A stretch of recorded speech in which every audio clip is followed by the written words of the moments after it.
பேர் வந்து ஷாஜின் தான்.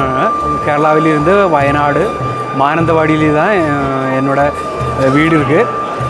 என்னோட கிருஷியிடத்திലുള്ള கிழங்கு வர்க்கங்களாണ്. காலത്തെ ஆளுங்க நிறைய நல்ல தெம்பாக அவங்க நல்லா சாப்பிட்டு நல்லா இருந்துருந்துச்சு. ஆனால் இப்போ உள்ள அரிசுக்கெல்லாம் ஃபாஸ்ட் ஃபுட்டு போലെയുള്ള സംസ്കാരത്തിലേക്ക് മാറിയതിനാൽ அவங்க எல்லாம் பெரிய பெரிய நோய்க்கு அடிமையாயிருக்கு. ஆனால் அதெல்லாம் மாறி பழைய ஜென்ரேஷனுக்கு இது தெரியப்படுத்துறதுக்கு வேண்டியது தான் இந்த மாதிரிയുള്ള மேளையிலெல்லாம் ഞാൻ கலந்துட்டு இருக்கேன். இந்த கிழங்கு வர்க்கங்களோட ராஜாவுன்னு சொல்லுന്നത് இதுதான். நூறோ கிழங்கு சொல்லுவாப்புல. இது கிட்டத்தட்ட 1000 இயர்ஸ் எல்லாம் பேக்குள்ள ஒரு சாதனம் தான். பழைய காலத்து ட்ரைபல் கம்யூனிட்டி வந்து இது வந்து தாராளமாக ஒரு மண்ணிலிருந்து தோண்டி அவங்க சாப்பிடும். இதுக்கு மேலே வந்து ஃபைபர் கண்டென்ட் ஜாஸ்தி ஆனால கீழ்ப்பக்கம் தான் இவர் சமையலுக்கு அவர் எடுக்குவாப்புல.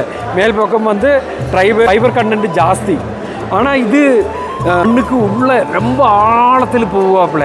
அப்போ ஒரு மனிதனுக்கு தேவையான அன்னஜ ஊர்ஜ புரோட்டீன் தாராளமாக இதில் அடங்கியிருக்கு.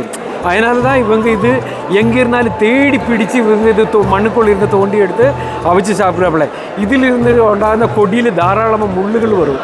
ஒரு லீஃபில் வந்து ஒரு 5 இலை வரும். ஒரே நெடுப்பில் இருந்து 5 இலைகள் வரும்.